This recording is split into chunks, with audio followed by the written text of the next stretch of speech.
إنا أنزلناه قرآنا عربيا لعلكم تعقلون. اب ہم چلتے ہیں چوتھی معلومات کی طرف، وہ ہے اعراب. اس ٹاپک کے آگے 3 اسٹار 4 اسٹار 5 اسٹار جتنے بھی لگانے لگائیں، کیونکہ سب سے امپورٹنٹ ہے. اعراب کا علم سب سے زیادہ امپورٹنٹ ہے. اس کو کروانے سے پہلے کچھ اہم باتیں جو میں آپ کو بتاؤں گی وہ اپنے ذہن نشین رکھیے گا انشاءاللہ. سب سے پہلے تو یہ چیز کہ اعراب صرف اور صرف عربی زبان کا خاصہ ہے، یعنی انگلش میں کوئی اعراب نہیں ہوتے، اردو میں کوئی اعراب نہیں ہوتے، پنجابی زبان میں کوئی اعراب نہیں ہوتے، صرف اور صرف عربی زبان میں اعراب ہوتے ہیں. دوسری بات کہ آپ کسی بھی کلمے کے درمیان میں جو زبر زیر و پیش دیکھتی ہیں وہ اعراب نہیں ہوتے، وہ حرکات ہوتی ہیں. کسی بھی کلمے کے درمیان میں جو آپ زبر زیر و پیش دیکھتی ہیں وہ اعراب نہیں ہیں، وہ کیا ہیں؟ حرکات ہیں. آخر میں جو میں انشاءاللہ بتاتی ہوں آپ کو کہ اس کی کیا مطلب ہے. اعراب ہمیشہ آخر میں جو چینجنگ آتی ہے نا، جو آپ کسی بھی ورڈ کے آخر میں جو دیکھتے ہیں نا، وہ اعراب ہے. اعراب باقاعدہ عربی زبان کا ایک علم ہے.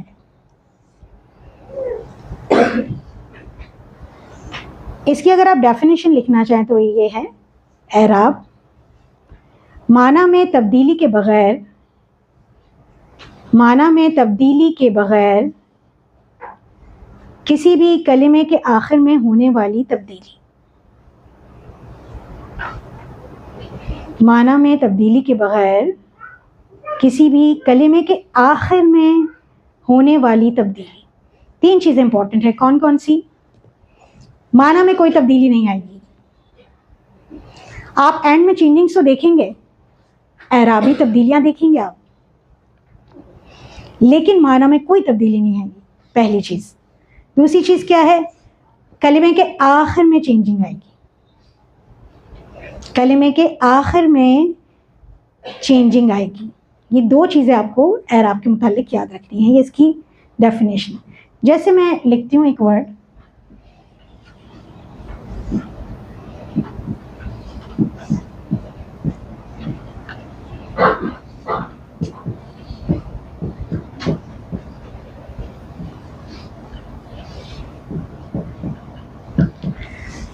جی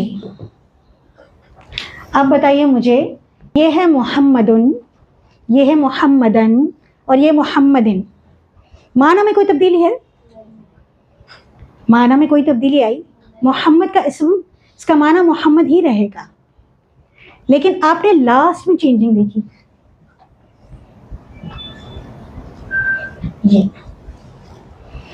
یہ جو لاسٹ کی چینجنگ ہے نا، یہ اعراب کہلاتی ہے.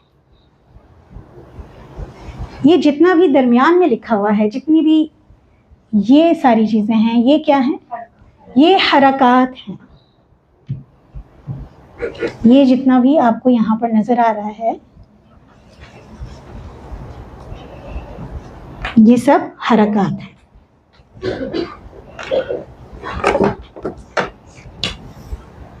کلیئر ہے؟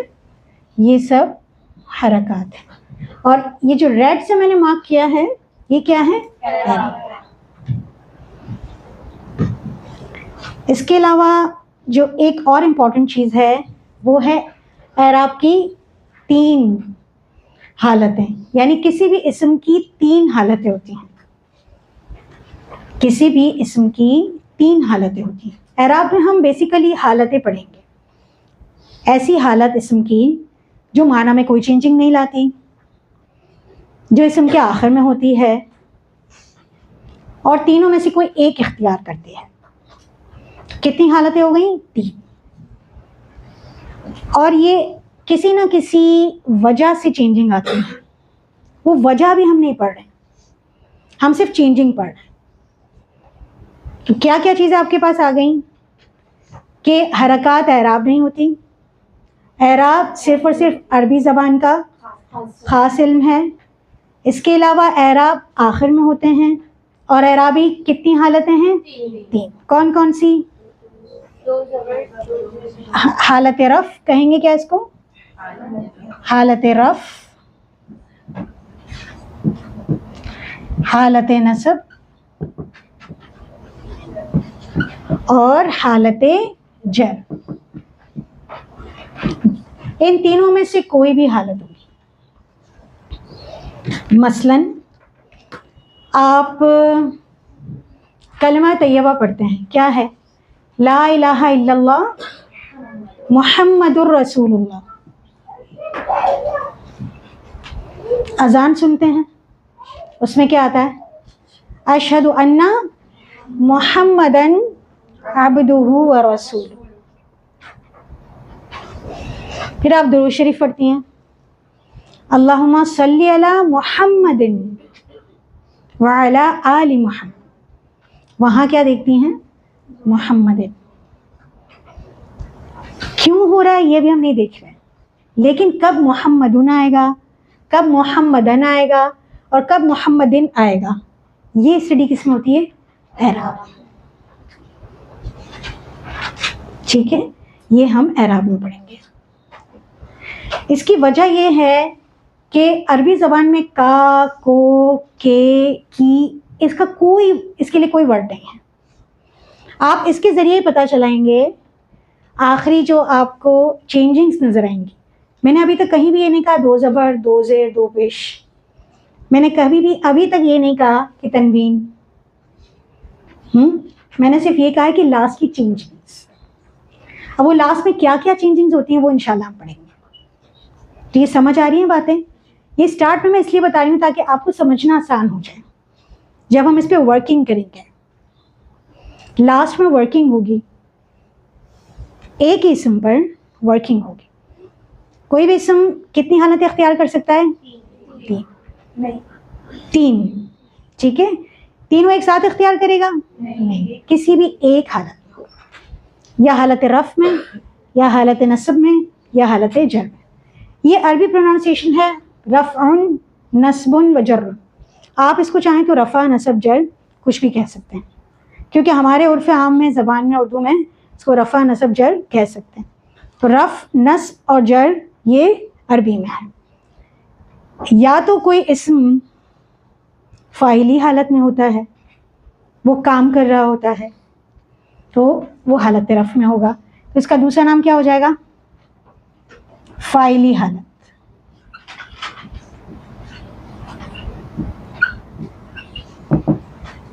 فاعلی حالت. یا کسی اسم پر کوئی کام ہوگا، کسی اسم پر کوئی کام ہو رہا ہوگا، وہ کیا ہوگی اس کی حالت؟ مفعولی حالت.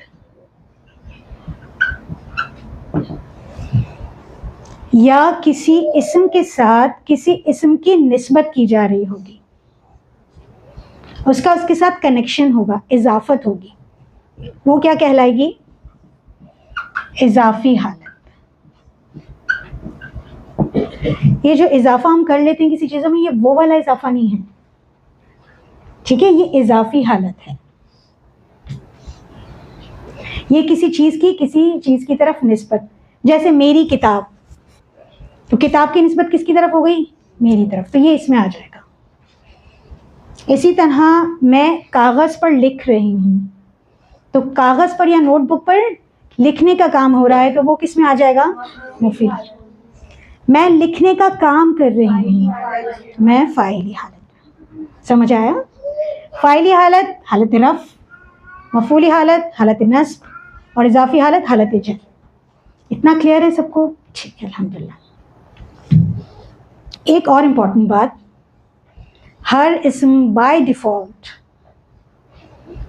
حالت رفع میں ہوتا ہے، کیونکہ اللہ تعالیٰ کی بنائی ہوئی کوئی بھی چیز بیکار نہیں ہے. ہر شے اپنا کام کر رہی ہے، وہ فاعلی حالت میں ہے. اس وقت ہمیں غور کرنا چاہیے جب ہم فارغ بیٹھے ہوتے ہیں. ہم فارغ بیٹھنے کے لیے نہیں آئے.